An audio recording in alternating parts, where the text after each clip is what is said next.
Hello, denizens. The accredited reviewers have already gotten their review pack of 4 shows and published their reviews of Disney Marvel's She-Hulk TV series already. But here at Better Late Than Never Reviews, we don't care because our promise is in our name. So, just like you regular plebes, I just watched episode 1 of She-Hulk on Disney+. Of course, they only provide the first show, but I don't mind.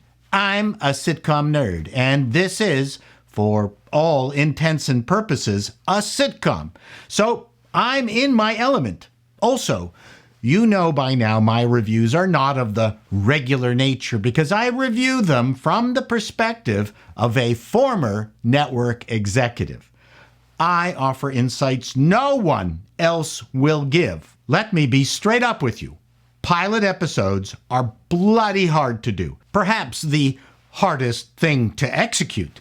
This pilot was far from perfect. Do I want to see episode 2? Yes, mainly because of Tatiana Maslany. She is going to be a huge star. Mission accomplished. If you're here to hear me rage hate this show, you've come to the wrong place.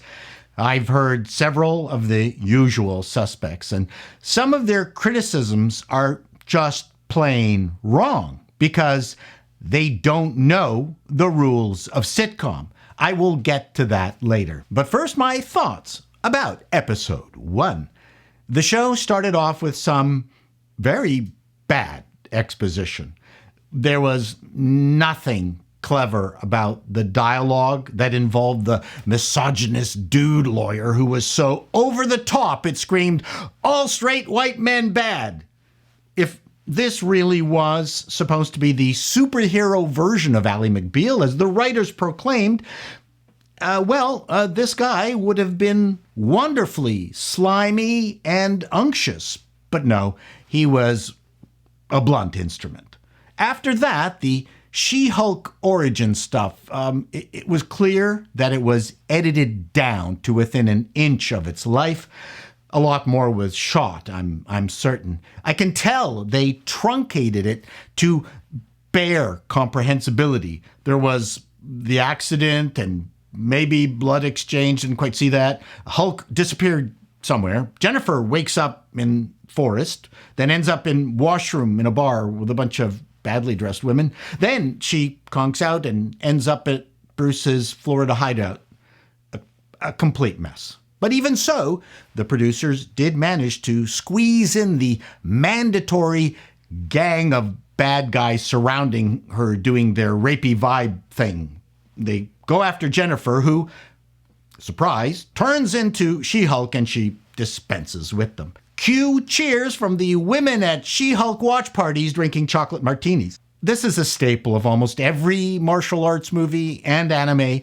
I do not fault them for including it, but I wish they could have made more sense of the accident sequence and how she ended up at Bruce's. The time with Smart Hulk was fun, though the writers did not understand the importance of taking the silly science in comic books seriously.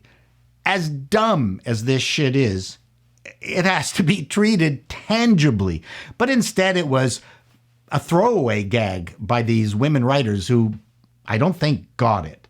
But the girls watching are already into their third martini, so it doesn't matter, they're cheering.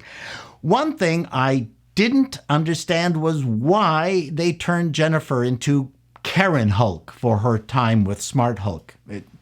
It didn't benefit the scenes or her character at all.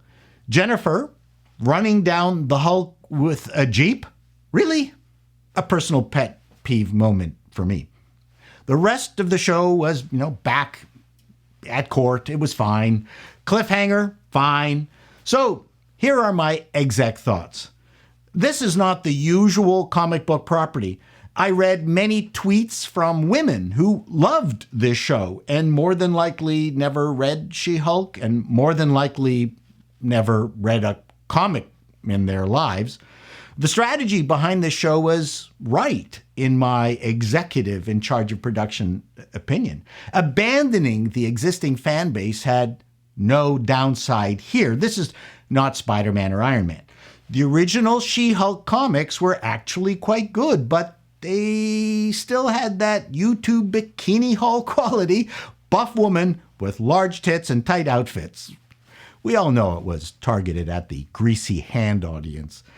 That approach was just not going to work for a series.